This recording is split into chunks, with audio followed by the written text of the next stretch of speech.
Well, good day, everyone, and welcome to an exciting FS Club seminar. We have today with us Kirsten Dunlop of EIT Climate-KIC. We're going to be talking about innovation as if the future mattered and on what we can do with COVID-19 recovery funding. This should be really quite exciting because I believe Kirsten and her team, the entire theme here is that radical action and change is necessary. And where is it really going to come from? Anyway, you know me, Michael Mainelli. I'm the executive chairman of the ZN Group, and it really is my delight, thanks to the sponsors that we have, to be able to present a wide-ranging series of webinars covering everything to do with technology, economics, and finance. And today, I think they meet in spades. We have a huge climate issue on our hands, as we know, an issue that we've been delaying addressing for some decades, really. And it's coming at us with a bit of a vengeance. We have a little bit of experience in realizing what happens when we try and ignore these sort of black elephants in the room, like COVID-19. Well, today's agenda is, as ever, fairly straightforward. My job is to get out of the way and let you listen to Kirsten. As ever, it's not that we're rude, but there's a lot of detail on the website with background to Kirsten, to EIT Climate-KIC, etc. We do have a fair bit of time for questions today, and I know it's a topic that many of you are interested in. We do have a facility here in GoToWebinar to send questions directly. Please don't email them to me. Believe it or not, I'm online with you and really want to watch the presentation. But if you send questions, comments through on the GoToWebinar facility, I'll feed them into the discussion with Kirsten at the end. Well, Kirsten, the floor is yours. Thank you very much, Michael. Let me just do a quick check that you can hear me clearly. Very much so. Okay, perfect. So hello, everybody. Thank you very much for joining the webinar and for coming to hear a little bit about our perspectives on what to do with COVID recovery funding and the extraordinary context that we're in. I'd like to start with that, to start with context, and just place into context what I will say in this kind of frame, a frame in which we are addressing a very material set of concerns and extremely volatile, uncertain possibilities of impacts both on social fabric, on health, but on particularly the fabric of economic systems, assumptions, and globalization, and the very fabric of our notion of what it takes to hold ourselves on a stable course. And the context that I want to call into attention here is one that represents an unprecedented inflection point globally. We are about to spend more money than we have ever pulled together in the history of the world, literally, orders of magnitude greater than 2008's response to the financial crisis. It is all debt. We will be paying it back for decades. And our children, the children who've been mobilized on the street asking for action, are the ones who'll be paying it back. So we're going to be spending it in the same decade that is the literal critical make or fail difference to containing global warming within even vaguely livable levels. And in fact, the latest research coming through suggests that we are already at 1.5 degrees of global warming. So it really is a fiction to be telling ourselves that that's our aspirational goal. Our aspirational goal is how many degrees of warming above that are we going to be living with?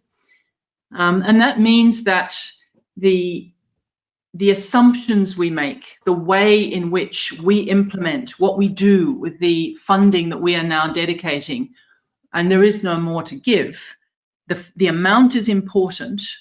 Our assumptions that this is the major crisis that we need to dedicate it to is one that needs to be put into perspective of the prospect of this as one of many, of multiple crises, and therefore possibly a context of ongoing, of permanent crisis. And where that really gets us to, from our perspective, is how effectively we spend this money and what we spend it on is the single greatest political, policy, and industrial challenge of our lifetimes. Because what we choose to do in the next 10 years will set a set of path dependencies in course that our children are going to be living with. And there is very, very little that can be done if we don't get this right. So that brings me to the context of this particular seminar and a set of reflections on what do we do with it.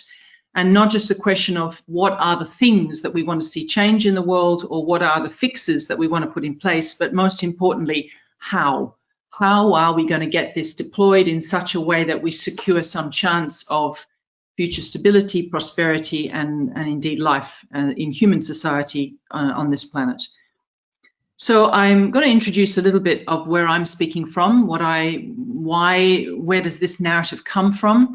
It comes from a place of experimentation and exploration very much. What you're hearing from is not a neatly packaged set of solutions based on a decade worth of consolidated insight, but is the raw edge of experimentation and discovery based on 10 years of reflection on what not to do and what we might need to change dramatically and structurally to go forward.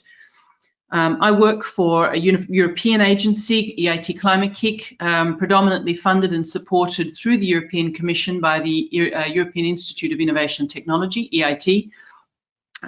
Also, we're working with a number of other funders, private and public, and our job is to support innovation to address climate change, both decarbonisation and adaptation. So on kind of across both ends of the spectrum. We have existed for 10 years. We are an organisation that is a community structure. We are an enabler. As the core organisation, we enable others. We have over 2,000 organisations from a mixture of corporate, startups, universities, regional governments, city governments, and civil society organisations across the full perimeter of Europe, operating intensively in the UK as one of our core markets. And operating in sub-Saharan Africa with projects in South America, partnerships in the US, in Israel, and Australia. So we are a European organisation with a global outreach in terms of activity. And our history has been one of supporting a program theory associated with knowledge triangle integration, bringing together multiple ingredients for a cocktail of innovation in service of job creation, growth, prosperity, and the kind of benefits that are traditionally associated with the idea of innovation, of something new being brought to bear in the world, nurtured to the point where it can be picked up by the larger systems of capital, of investment.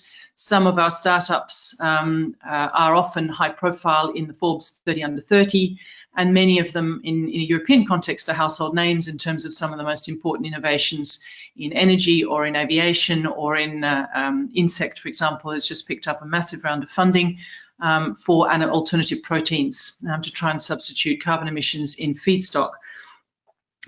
Now, the reflection that we have made is that the next 10 years, the decade of the Paris Agreement targets, but more importantly, actually the IPCC 1.5 degree report, the 1.5 degree aspirational and possibly and probably impossible hope, but certainly the 10 years of fundamental reset in the way in which we think, now compounded by the question of what we do with the greatest injection of funding for economic restructuring that the world has ever seen, all coming from coffers that are empty and therefore representing essentially our last big public funded chance to do something different with the way in which we think about our industrial society, our industrial economy, our political economy, and our structures of value in society.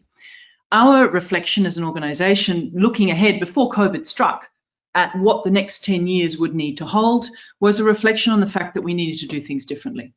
That if we were to simply continue to produce solutions, we would not ultimately achieve the transformation that climate calls for, and above all, the transformation that social change and it's the combination of social, economic, and industrial change calls for.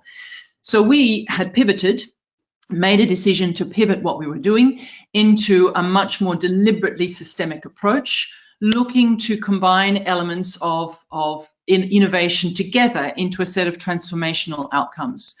And what we chose to do was experiment explicitly on ourselves and through ourselves in a context of setting up what we call deep demonstrations, which were put in place in response to what we felt and what we saw as a call for large-scale working examples. What would an entirely decarbonized city actually look like? What does it mean if you go from a single substitution of energy sources to a reconfiguration of the entire system and everything that sits around it, including behaviours, including technologies, financing structures, and so on? What does it take to achieve that? Because the problem with what we've been dealing with so far is a lot of theoretical hypothesis, a lot of concepts, circular economy, decarbonisation and ecological civilization, but very little that shows what does that look like when it comes down to the day-to-day or kind of medium to long-term decisions that are taken by boards, by governments, by investors. How do we get to the point where we can combine the things we know how to do into exponential shifts? And that's really what we've been seeking to address. And COVID has lent us a new sense of urgency and concern. I'm going to conclude this talk with a set of the reflections we have live from the work we're doing on what's needed.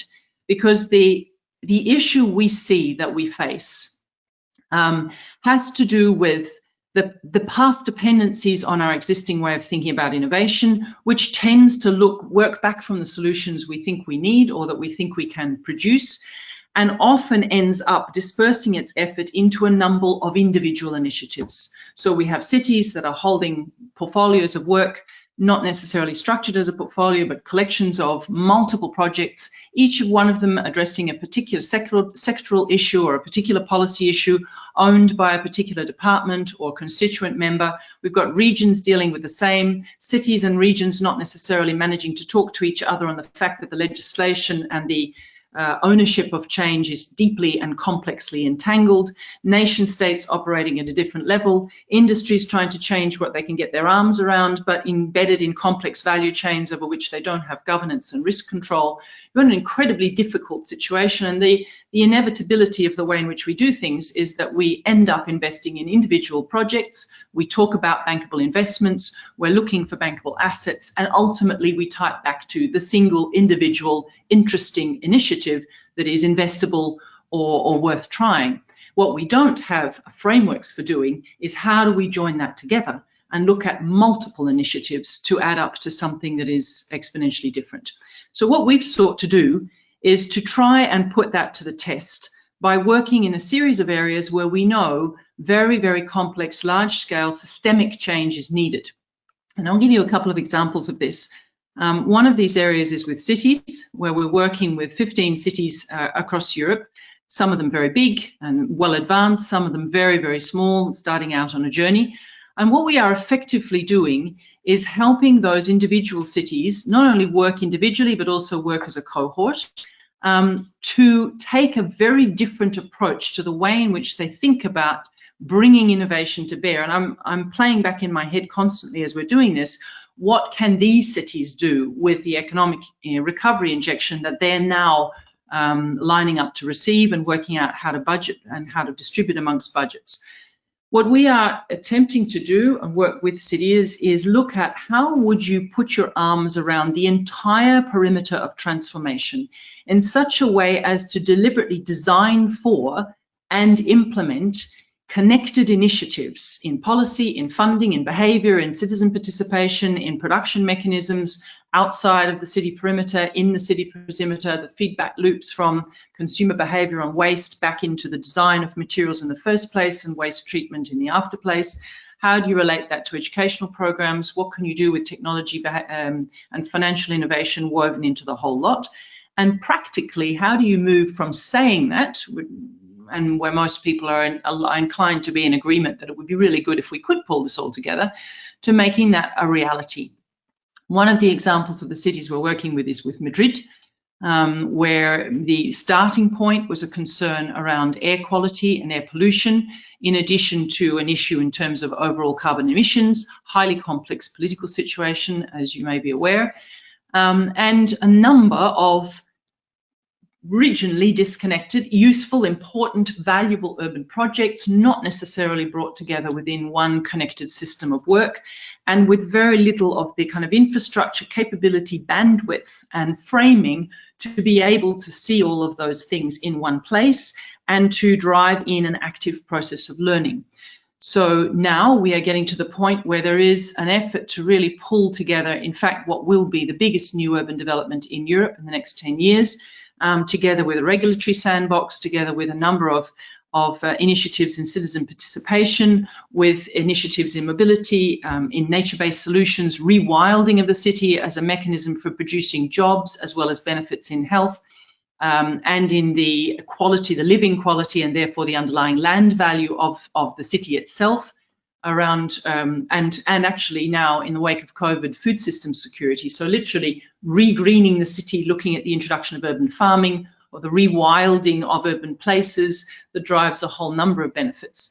And the essence of this is to take a very explicit approach to thinking in terms of a portfolio, borrowing from the inspiration of financial portfolio structuring, but less as a distribution of risk into a number of different possibilities, and more as a deliberate composition of a place-based portfolio, looking at the constituent elements of transformation that would be relevant. This is an example from social transformation around governance.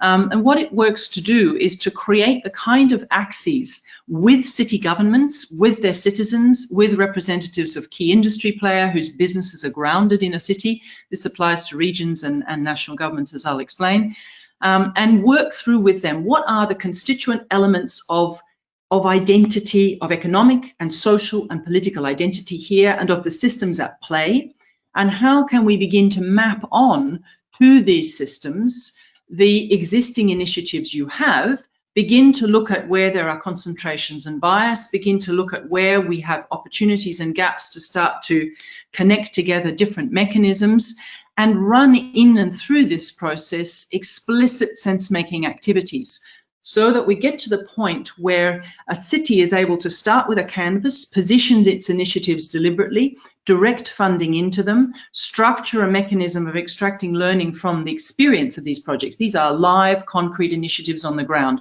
The reconstruction of a large area of what was industrial wasteland, the reconstruction or the retrofit of buildings and social housing areas, the changing of distribution, energy distribution grids and participatory energy production, the regreening, so urban farming, rewilding, and so on. They're concrete initiatives being pulled together within a portfolio view, connected together through a process of active sense-making, of extraction of learning and experience, and the conversion of that into ultimately decision support to work out, if we put these 5 things together, something happens that gives us a much bigger bang for our buck. And when we start to think forward in time and we think about securitization of future land value, for example, as a result of the benefits over time of better air quality, of better fitness and health, of better community structure and coherence, and so on, you can start to translate financial values also into in a future sense as well as a present tense. And that kind of work is the work that we have been experimenting with and now really accelerating. And I'll give you a couple of examples of where that's showing up in Europe in different scales. We have a partnership with the government of Slovenia to take the entire country to circularity by 2030 on 5 industries: forest-based value chains, the built environment, mobility, manufacturing, the food system. Literally use Slovenia as a petri dish for itself.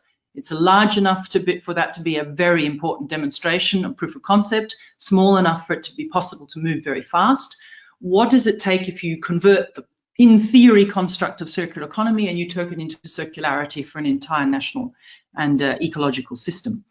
And here another example is a number of regions that are already exposed to extreme climate impacts are beginning to be extremely worried about water shortage, biodiversity collapse, agricultural systems, traditional practices, social tensions, the impact of migration and disease, insect attacks, and so on, now really beginning to work individually and as a cohort to look at how do you begin, or how they might take a much more explicit systemic approach to implementing innovation. And the most edgy of our experiments in this sense is addressing the structure of the financial system, the core financial system, in terms of the extent to which it is designed for short-term thinking and short-term profit extraction, working with the Government of Ireland and with Fridays for the Future to look at how might we innovate the core assumptions from discounted accounting and international accounting standards to assumptions around risk and trade-offs of where we literally discount the future in favor of the present. and rewire core finance to start to address the investment in the present that we need now for radical transformation and long-term thinking. So the conclusions that we are making, that I wanted to bring to this webinar, is we have a context in Europe, certainly, where there is not only the massive injection of funding in terms of COVID recovery, but also a set of policy frames through the Green Deal and what will come through following fast in Horizon Europe in terms of missions, the structuring of missions that Mariana Mazzucato has been advising the European Commission to set up.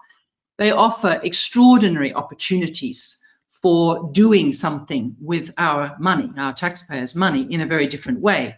But the challenges we face are challenges around radically changing mechanisms for implementation. And the summary that I would make of our reflections so far is a portfolio approach, shifting our ground from our assumption, from our hero's journey of individual startups, individual unicorns, stories of extraordinary prosperity and discovery, breakthrough technologies, and really starting to deliberately structure our expectations and our ask around the recognition of the complexity of what we're dealing with, the uncertainty that derives from that complexity, and therefore the need for an explicit balancing of entrepreneurship and stewardship through a portfolio approach to the way in which funding is deployed into innovation applications, to development and to design, and where portfolio is not simply an aggregation or a headline wrap on a whole cluster of projects, but is a very, very deliberately designed set of interventions working on and leverage points within the systems that we are seeking to manage and working to be connected together so that we can learn from them. We need common frames of reference for that. We need evaluative learning frameworks put around it. And above all, we need an execution capability. Capability is ultimately, from our perspective, the objective. We cannot afford to think in terms of fixes. We need to think in terms of muscles. We need a capability for resilience and renewal that is inherently anti-fragile and that doesn't think of COVID as the major disaster it's dealing with in its lifetime, but one of the first of many, and therefore an adaptability capability. And that requires policy frameworks in research and innovation, in economic and industrial strategy policies, to begin to design for the notion of resilience as a capability outcome and a capability investment. Paying for capability is an investment in ongoing, slow but steady release return, and it requires very different thinking about investment, full stop. We need radical collaborations. We see that one of the challenges, particularly in public funding, very relevant to COVID recovery, is the fear of collaborations that could be understood to be collusions. So a tendency to use competitive structuring as a way of somehow de-risking the possibility that collaboration ends up with a comfortable bunch of friends doing things. And yet we desperately need radical collaborations across sectors and silos that have not worked together normally, across parts of society that don't normally talk to one another, and across organizations capable of operating in that implementing frame, capable of distributing funding into portfolios and holding it accountable for outcomes over time. And that probably means we finally need to open up the book that Elinor Ostrom wrote on polycentric governance and consider how would we operationalize that in the heart of our industrial and political systems, because it means we are going to need to understand we are ultimately investing here in the commons, in the future of the commons, whether it's air quality, food security, social and economic stability, the world in which our pension funds are hoping pensioners will be spending their money in, is at risk in terms of its fabric. And that requires us to design governance that holds a distributed accountability and ownership for public and private value woven together. And then that brings me to the last piece. If you look at the world from our perspective, trying to support regional governments, national governments, boards of directors in large industries facing really imminent threats and strategic risk, one of the most challenging elements is how to engage the world of institutional capital and private capital to stop thinking of single projects and start thinking of portfolios of structural change, and to come to the table at a portfolio level with an interest in de-risking or flattening the volatility of a world in which we don't get innovation to work effectively and systemically. So investing, being willing to invest in a much more distributed, structural, systemic approach to transformation and asking for return in similar terms. And with that, I'm going to stop. I know those are a series of provocations, very much grounded in the kind of the edge space that we are operating in to try and work out how do you take the intention to achieve systemic change and transformation in 10 years into practice. And open up back to Michael for questions. Let me just make sure that I keep this going through so that we do indeed have the question and answer. Kirsten, that was absolutely super. Really strong and forceful expose of the situation that we're in. I'm looking at the variety of comments and questions that have come up, and they're broadly divided sort of three areas.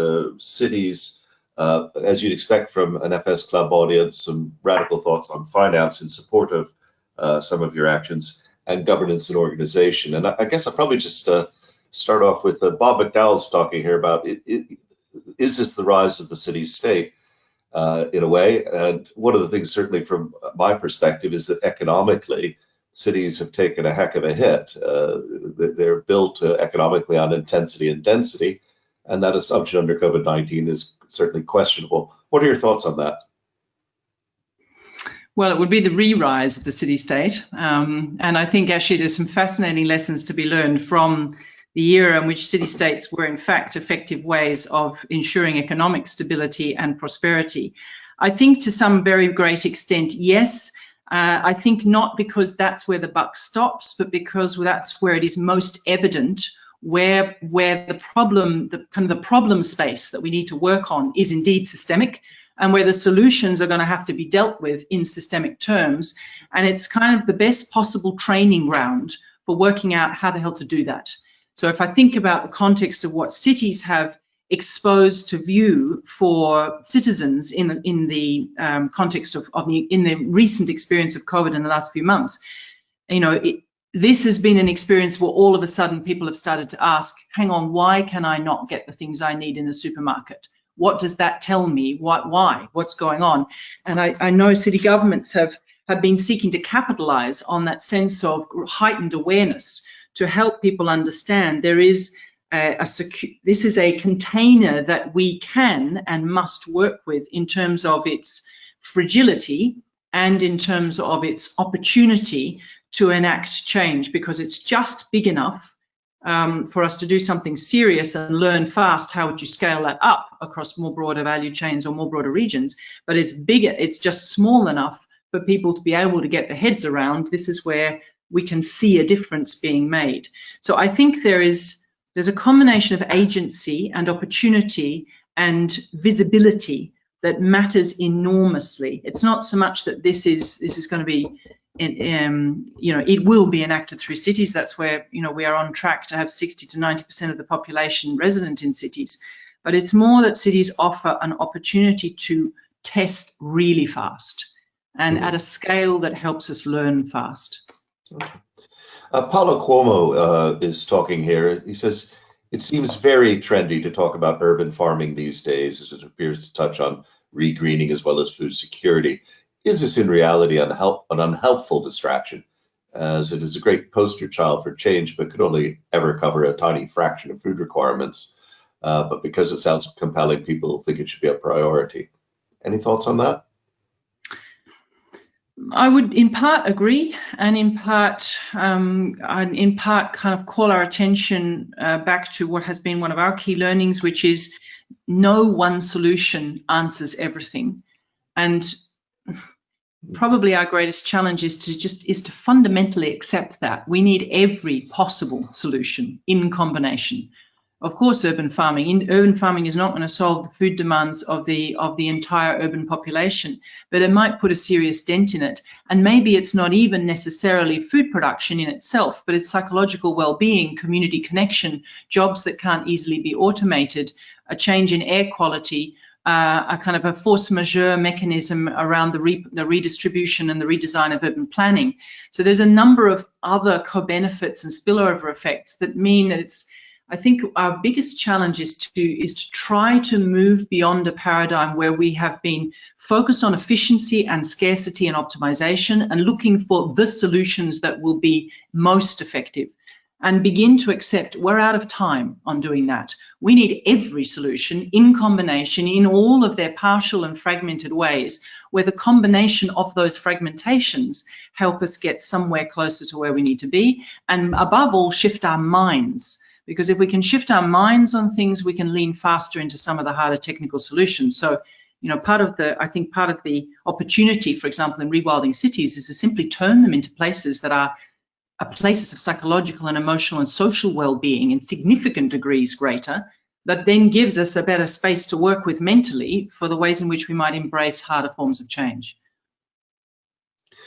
I've been involved for a decade or so with the New Garden City movement here in the UK. In fact, I'm one of the guarantors for that movement.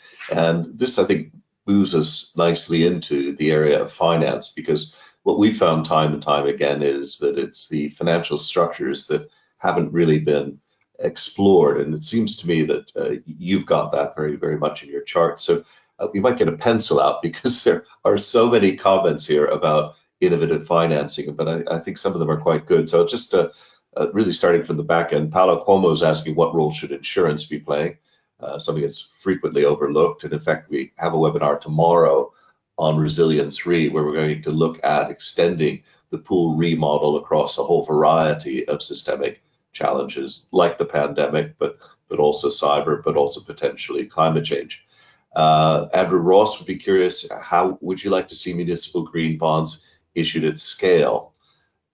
Hugh Purser is curious, is there not a danger that the best intentions could collapse under the weight of debt? Might a major part of financing not be better structured as equity, i.e. short-term, 5 to 10 years, nationalized businesses, followed by a program of privatization, really, I guess, to get a kind of a cycle going there. And then, of course, Bob McDowell's curious, as the investment and structure and payback is long-term, should government and other fundraisers really be looking at perpetual bonds, consols, as the more appropriate mechanism, of course, with the concomitant issue that debt falls on future generations? And then Trevor Hilder opened up right at the very beginning with, do you pay attention to new forms of money without changing the nature of money as a means of measuring flows of value? Is any of this really possible? So I know that's a lot to take in, but I thought I'd kind of get them all out of the way at the moment, because there's just so many good points there, and ones in which I happen to say the New Garden City movement also agrees. And frankly, thank you. I think the questions themselves are really instructive reflections and innovation points for us as well. And I certainly wouldn't presume to have right and wrong answers for any of them. I think this is very much around the space of exploration and experimentation that we are in. Let me start with the insurance piece, just where I can and would be happy to reflect. I come from, I kind of stepped into this work from a context of working in insurance and with insurers, looking at strategic risk concerns for the industry as a whole, and ultimately an opportunity, certainly, if not an imperative, to shift the core business model of insurance from fixing stuff when it's broken to preventing it happening in the first place, as the kind of window of insurability and affordability of insurance starts to close in tighter and tighter and tighter. I think there's a couple of considerations. I personally believe insurance should be playing, in some ways, the leading role in structuring the financing and thinking about risk and kind of de-risking of the type of transformation we're talking about, because I think insurance has both the deepest skill set and experience set for handling kind of combination of catastrophic, systemic, long-term risk and volatility, as well as short-term, immediate kind of crisis points, but also has a deep pool of knowledge and understanding about the kind of structuring mechanisms that we could be using. It's essentially about, from my perspective, shifting the ground to thinking about, let me take the example of pensions that I alluded to before. think of the really big super funds starting to, at least in the conversations that I have been privy to, starting to reflect on the fact that we are possibly facing a situation where the stability of the world in which pension holders will be spending their pensions is at risk. And it's not that great a stretch in terms of a sense of fiduciary responsibility from the optimization of the value of those pensions to a very small percentage of assets under management invested in the kind of innovation-supported transition into that future that flattens what will otherwise be a very chaotic set of crises and kind of responses and reactive responses. A deliberate investment in a managed transition by investing in the kind of innovation that keeps social cohesion front of mind, that creates and lays down some foundations through things like bonds and other mechanisms that allow for a sort of distributed ownership over time and a participation in the reconstruction of jobs and industries and infrastructure and so on. And I think this is a notion that what we are spending when we invest in public value for a green ecological industry is not an investment that we write off as a grant but essentially a premium. And if we were to structure it as a form of underwriting with respect to the exposures that we face, then we could perhaps think of it slightly differently in financial terms, and then look at how do we combine an underwriting, a premium logic with an investment logic and begin to bring those two worlds together. I think there's also a very explicit set of possibilities for the way in which insurers particularly invest in solutions that mitigate climate change effects and that are resilient, ultimately resiliency solutions that will reduce the underlying risk, that will keep open affordability for insurers way longer than it will otherwise stay open, or at least keep the aperture more open than it currently will be. And those are projects that can be done together with cities, on retrofit of buildings, on deep data capture, on constant sensor monitoring on water, on energy efficiency, on air quality, on movements of populations and so on. So there's a sort of set of virtuous effects there in starting to invest in the business models that produce resilience and prevention that in turn reduce underlying risk. I think the question around... No, you go. No, I say you find yourself sandwiched in a community where yesterday we were in fact looking at the opportunities that the new Pensions Act affords in the UK, which is removing to collective defined contribution pensions, which would allow that type of investment. In fact, even potentially underwriting some of the insurance that we'll be chatting about tomorrow. So very, very much so. I think one of the third area people seem to be interested in is organization. So Bob opened up with, how do you keep people marching in step? Seems a huge organizational challenge. Deborah Webster is curious about how do you get decision makers to really think along these lines. Susan Cuff is kind of curious, when you talk to business leaders and captains of industry, what are the main areas of resistance to your messages? And Mike Wardle is curious about how far our developments in Europe mirrored in other regions of the world. So, you're talking radical change, you're talking all sorts of things, but it's been glacial so far. What can we do and how can we help you? It certainly has been. Well, I think, yes, it has been glacial in terms of ultimate outcomes. People marching in step.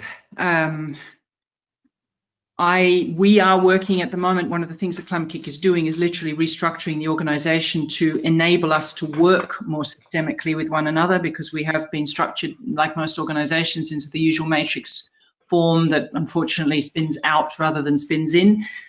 So we are trying to work out, make ourselves coherent with that, and that's not easy. I think the question around how do you keep people marching in step and the very closely related to of how do you support decision makers to do something with this. In part, it's a question of narrative and the power of a narrative, the power of an argument, and the simplicity and the power of an argument for what ultimately is at stake and how that might be achieved. We see, with working with cities in particular, and perhaps this comes back to the era of the re-rise of city-states, at the level of city governments, even coming through contexts where the politics of the parties that have formed the government wouldn't necessarily line up with an ecological and green agenda, there is a real present sense of emergency. And that has changed in the last 2 years. 2 years ago, that was simply not, it was a climate change, sustainability was there, was on the radar, was important for some more, for some less. The last 2 years has really brought the word emergency onto the table as a legitimate and explicit way of naming what's at stake. COVID has absolutely accelerated that, amplified it in a way that I think represents an enormous opportunity. We certainly are experiencing less a problem of how do you get decision makers to pay attention, and much more a question of a shared problem space of how quickly can we get something from these efforts to translate into the hunger for short-term fixes, and a recognition that it is about combining a short-term fix with long and medium-term change. There is now, again, speaking from what I've observed in the last 18 months and some of the really material changes, a sense that a solution to this lies with the notion of citizen participation, that we are going to have to finally really embrace what it means to get multiple generations around that same table and beginning to own the problem themselves. There are still very few concrete different ways of doing that in a way that isn't just the usual consultative process, citizen assembly, run a few focus groups. And some of those are ultimately financial. They are about the structuring of shared ownership, shared participation. One of the things that the City of Amsterdam is doing materially to change that is to open up the roof space of every public building for energy generation, because Amsterdam's profile of individual buildings means that the rooftops are too narrow to sustain energy supply for any household, and to turn that into a distributed ownership. So the generation of electricity of public buildings that have large roof spaces can be a participatory mechanism. And I think the beginnings of just getting very different people around the table. I mean, Madrid has just signed off on going ahead, and it's the first time that every single major part of constituency of the city government is around the same table taking a decision together, is making a massive difference. Just beginning to get those decision makers together and then beginning to look at now what do we need and when do we need it by. It's, has it solved everything? Not necessarily, but it's a major step forward. Same in Slovenia. Yeah, we've got quite a few comments here. Christopher Gleedle makes a rich point about education and training and the need to start getting in real stuff about integrating hard and soft systems, which is there. Angel Gaviero makes also a really good point here regarding the challenge of regearing the financial system to support climate change financing in scale and speed. Have you studied the potential for changing the governance that connects ultimate institutional investors via asset managers into the boards of major banks, etc.? And an intriguing question on the governance front, which is, are you examining new forms of democratic engagement in some of these models that you're talking about? For example, some of the thinking behind liquid democracy. I mean, in all of this, and I think you said this sort of earlier, we're sort of shifting from individual heroes to the group as a hero, and I think that's an interesting. Because it's one of the kind of the four dominant paradigms of stories, and we're really trying to change the way that we all think, and I think this is phenomenal. Don't know if you wanted to comment, but there was a specific point on governance that I'd just like to throw in because I thought it was quite intriguing. It's from Alicia Diakovitz, and she's asking, we're talking about the proper and efficient allocation of resources. In this context, what are your views on the role of whistleblowers to ensure that emergency funding is not misappropriated by business and effectively wasted to maintain inefficient players? The current public health crisis has demonstrated the importance of whistleblowers on COVID-19 recovery funding. And you did speak earlier about, is this too much collusion, because competition is seen as a way typically of ensuring that monies are well spent. So a few thoughts there, if you don't mind, but we're going to have to be a bit pithy. So I think absolutely. On the regearing of the financial system, actually the deep demonstration area that we call the long-termism is explicitly in that space. And what I would really do is launch an invitation to any of you who have heard something that interests you to come talk to us about participating in that, because it is exactly about how do we rewire What can we pull together across Europe and across the world that is pushing at the edges and innovating in that question of institutional governance in the financial system, and standard kind of definitions of money, of value, of money, of the way in which we think about the relationship between money, value, and time, and so on. So that was a really warm and open and enthusiastic invitation to come join us in that particular space of pushing, looking for transformation opportunities. We are certainly working on new forms of democratic governance. One of the organisations working across all of the city deep demonstrations is Democratic Society, and we are looking at how do we help the cities create the spaces for new forms of democracy and governance to be literally designed into the future physical shape and planning shape and kind of rules, sort of the micro fabric of the way which behaviour is conditioned by taxes and planning laws and kind of strata title habits and practices and so on. If we come to this question around of whistleblowing, collusion, funding misappropriated, I think this is the biggest implementation challenge. My greatest fear is that the funding that we are now about to deploy will get dispersed into hundreds of micro projects because we don't actually have any alternative frameworks to do anything else. You know, if you give a large budget to a city tomorrow or a region tomorrow, there is no fund framework to distribute that with an architecture of portfolio design, with a deliberate accountability mechanism to pull all of those things into relationship constantly with one another, to hold them accountable together, and to hold them accountable against an understanding of the physical and economic and social systems that are going to need to transform. So putting that kind of framework in place as quickly as possible, I think, would help at least go a long way towards creating a frame of reference for where is that money going and why? How are the things that it is being invested into connected to one another? How do they relate back to the baseline context of where we are now and what we need to achieve in terms of emissions change or social cohesion change or prosperity indicators?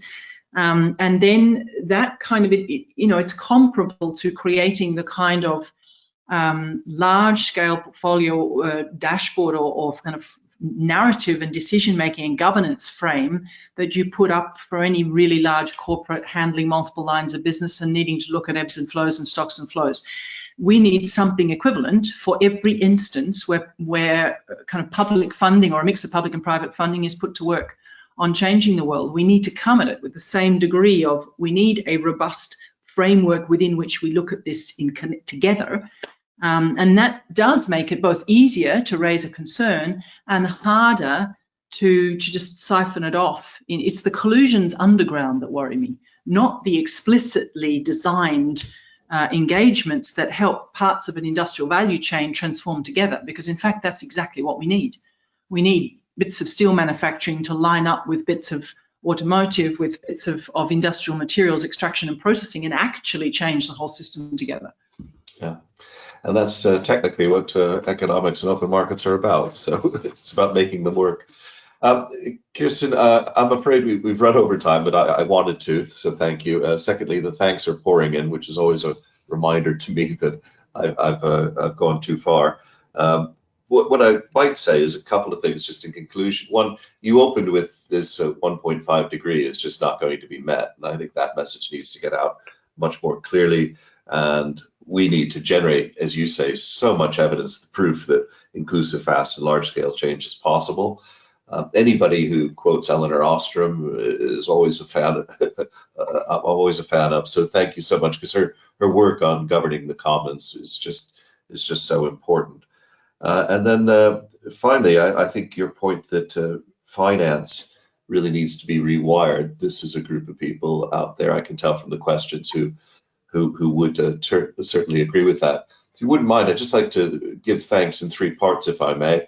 The first bit is to our sponsors. You do let us range widely and freely. You are extremely tolerant and open, and we really genuinely appreciate it. So to all of our sponsors there, many of whom are cities around the world who would, I think, engage with your program, Kirsten. Secondly, I just want to thank you, the audience.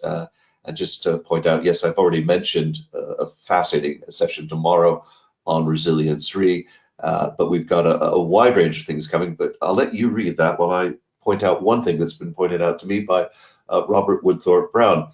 And that is, of course, an ad that Kirsten is coming to London or doing something with London in February. We have online the past, present, and future Master of the Worshipful Company of World Traders, and Kirsten will be delivering the Tacitus Lecture, the city's biggest intellectual event, typically with over 800 people at the Guildhall. We'll see how we do that, but something will happen, and Kirsten will be back here in London in February. So I think that's something very much for all of us to look forward to. And that leads me, Kirsten, to say thanks to you. Thank you so much for the work that you've put into this and for talking so openly and candidly with the audience. Sadly, the technology today does not allow us to really do any kind of appropriate satisfaction, and this webinar will end abruptly and it will seem very rude. But if I may, I have got my little Buddhist karmic clapper here, and I will clap on behalf of the audience. And I'd just like to say thank you so much for sharing your thoughts with us today. We'll see you in February, and hopefully you'll be a regular on this program as things move forward. So sadly, I must say thanks to you, Kirsten, and goodbye to one and all. Very much. And thank you, everyone, for joining in and for wonderful questions. Really, really thought-provoking. See you soon.